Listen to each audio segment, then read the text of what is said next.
આ તરફ અમરેલીમાં ગરમીના કારણે મતદાનમાં ઘટાડો થતો જોવા મળી રહ્યો છે। ગરમીના કારણે મતદાન મથકમાં પાંખી હાજરી જોવા મળી રહી છે। અમરેલીની સાથે સાથે રાજ્યમાં ઘણી બધી જગ્યાએ આ પ્રકારની પરિસ્થિતિ જોવા મળી રહી છે। ગરમીથી બચીને મતદારો મતદાન મથક પર પહોંચી રહ્યા છે, પરંતુ ગરમીના કારણે જે મતદાન છે તે ઓછું થઈ રહ્યું છે અને શક્યતાઓ પહેલેથી એવી જ હતી કે લગભગ સવારે જ્યારથી મતદાન શરૂ થયું છે ત્યારથી લગભગ 3 કલાકની અંદર જ સૌથી વધારે મતદાનની સંખ્યા જોવા મળી હતી, પર્સન્ટેજની સંખ્યા જોવા મળી હતી, પરંતુ ત્યારબાદ જેમ જેમ હવે ગરમી વધી રહી છે અને આ સમયગાળાની અંદર સૌથી ઓછું મતદાન થવાની શક્યતા છે અને એ પરિસ્થિતિ હાલ જોવા પણ મળી રહી છે। સંવાદદાતા મેહુલ દુધરેજિયા જોડાઈ ગયા છે અમરેલીથી।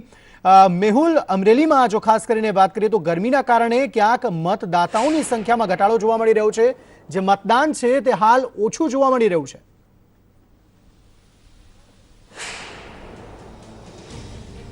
પ્રમાણે જે છેલ્લા 2 કલાકથી જે તમામ જે મતદાન બૂથની વાત કરવામાં આવે તો તમામ મતદાન બૂથની અંદર એકદમ પાંખી હાજરી લોકોની દેખાઈ રહી છે, કારણ કે જે પ્રમાણે જો મતદાન જે વહેલી સવારથી જે શરૂ થયેલું હતું ત્યારે મોટી સંખ્યામાં જે લોકો હતા તેઓ લાઈનો લગાવીને મતદાન કરવા હતા, પરંતુ જેમ જેમ ગરમીનો પારો જે વધી રહ્યો છે તેને લઈને લોકોની હાજરી છે તે પણ પાંખી દેખાઈ રહી છે।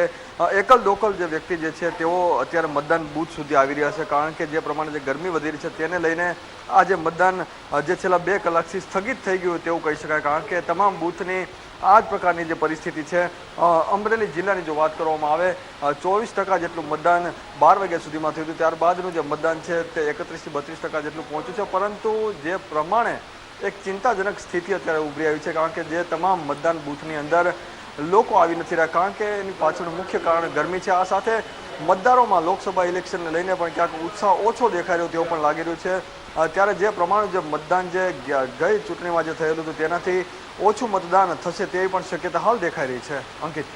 જી, આભાર મેહુલ સમગ્ર માહિતી આપવા માટે।